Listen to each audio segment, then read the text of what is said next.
Welcome to my class. इस particular video lecture के अंदर हम पाइवट टेबल को डिस्कस करेंगे and this is part number 6।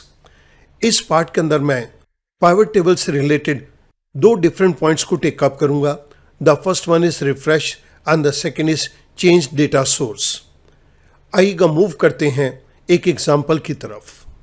इस एक्सेल शीट के अंदर हम एक पाइवट टेबल को क्रिएट करेंगे। सबसे पहले हम पाइवट टेबल के पर्पस को देखते हैं। A pivot table is a powerful tool to calculate, summarise and analyse data. It allows us to have comparisons and see trends in our data.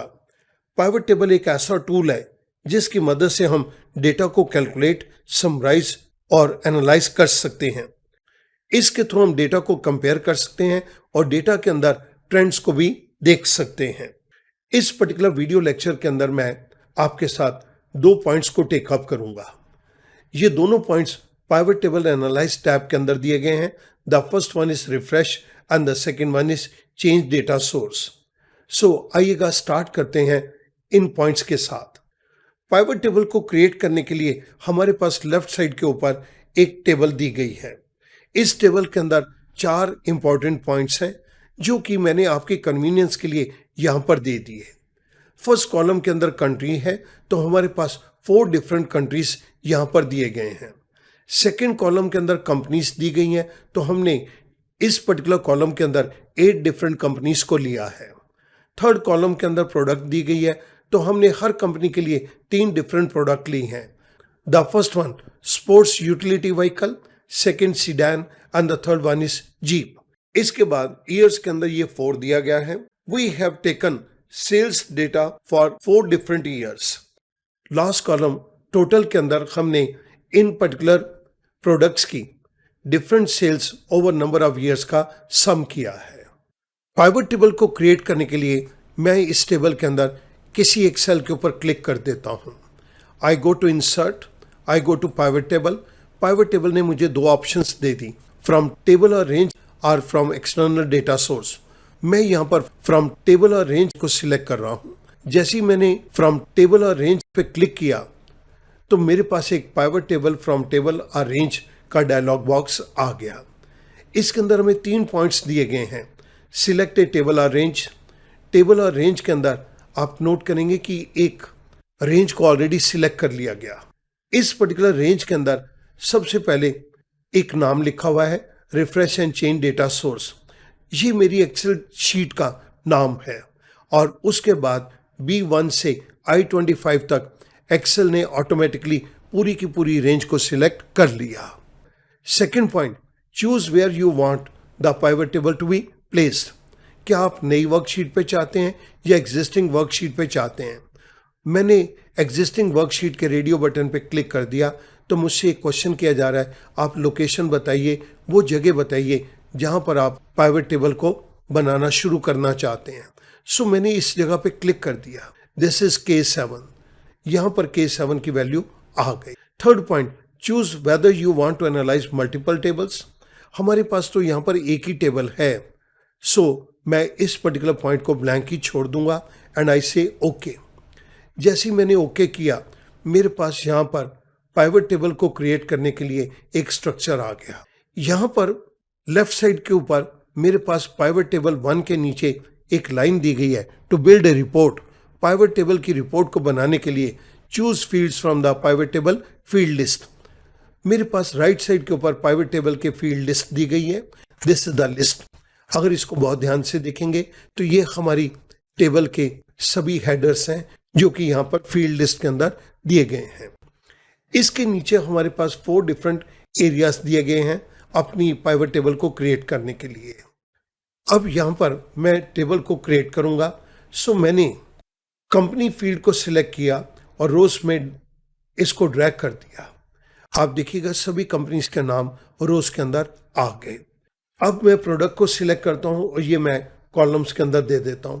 मेरे पास 3 ही प्रोडक्ट हैं, जीप, सीडान एंड SUV।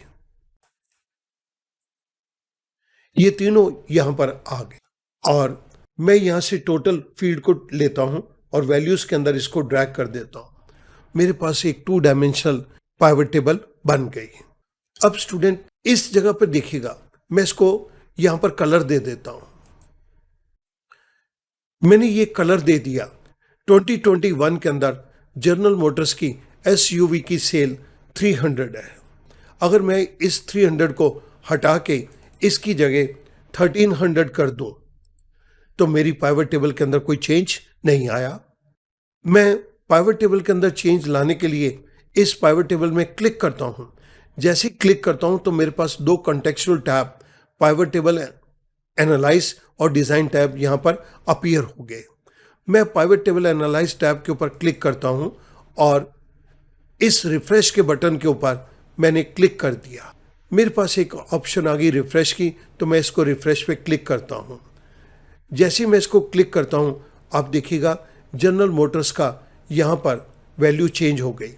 मैं control Z करके वापस आ रहा हूं। General Motors की total value 3572 है।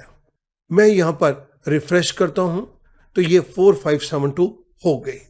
It means मैं इस टेबल के अंदर कुछ भी चेंजेस करूं, अगर वो चेंजेस को मैं पाइवट टेबल के अंदर लेके आना चाहता हूं तो मुझे रिफ्रेश बटन को यूज करना पड़ेगा। अब स्टूडेंट यहां पर एक चीज को और देखिएगा, मेरे पास यहां पर 8 डिफरेंट कंपनीज हैं।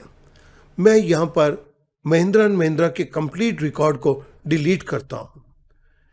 ये मैंने इस पर्टिकुलर रिकॉर्ड को सिलेक्ट किया और डेल बटन प्रेस करके मैंने डिलीट कर दिया, लेकिन महिंद्रा एंड महिंद्रा का ये रिकॉर्ड अभी भी पाइवट टेबल के अंदर एग्जिस्ट कर रहा है।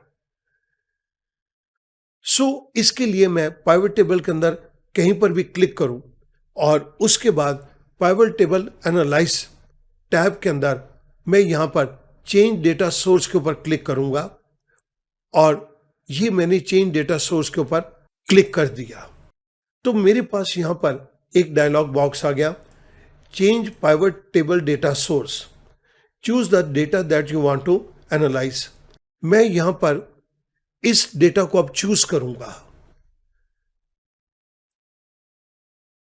ये डेटा मैं चूज कर रहा हूं और मैंने पाइवट टेबल के अंदर इसको चेंज करने के लिए कह दिया।